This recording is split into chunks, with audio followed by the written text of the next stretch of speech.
গৃহপ্রবেশ অনুষ্ঠানে মোহনা শুভলক্ষ্মীকে প্রাণে মেরে ফেলার প্ল্যান করলে শুভলক্ষ্মী মোহনাকে উচিত শিক্ষা দিয়ে বাড়ি থেকে বের করে দেয়, এমনটাই আমরা এই পর্বে দেখতে পাবো।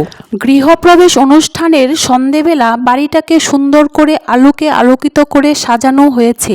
নায়িকা শুভশ্রী এসেছে, সবাই নাচে গানে মেতে উঠেছে, কিন্তু শুভলক্ষ্মীর মনে একটাই ভয়, মোহনা।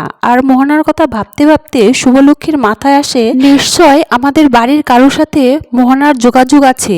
এরপর শুভলক্ষ্মী ডোনাকে সন্দেহ করে আর ডোনার উপর নজর রাখতে থাকে। এক সময় ডোনার মোবাইলে মোহনা ফোন করে আর ডোনা তখন লুকিয়ে লুকিয়ে মোহনার সাথে কথা বলতে থাকে। শুভলক্ষ্মী ডোনার সব কথা চুপিসারে শুনতে থাকে। মোহনা ডোনাকে বলে, আমি এসে গেছি, আমি এইরকমই একটা সুযোগের অপেক্ষায় ছিলাম, আজই শুভলক্ষ্মীকে আমি শেষ করে দেব, শুধু তুমি আমাকে একটু হেল্প করো।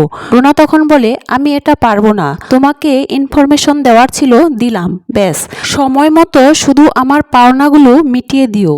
এই কথাগুলো বলে ফোন কেটে দেয়। আর এই কথাগুলো শোনার পর শুভলক্ষ্মী মনে মনে বলে, ডোনা, তোর সাথে এই ব্যাপারটা নিয়ে পরে কথা হবে, আগে মোহনাকে শায়েস্তা করি। এই বলে আদ্রিতকে নিয়ে সকলের ভিড়ে মোহনাকে খুঁজে বের করে মোহনাকে অপমান করে বাড়ির থেকে তাড়িয়ে দেয়। তো বন্ধুরা, এমনটাই যদি গৃহপ্রবেশ সিরিয়ালের পরবর্তী এপিসোডগুলোতে হয় তাহলে তোমাদের কেমন লাগবে কমেন্ট করে জানিও। ধন্যবাদ।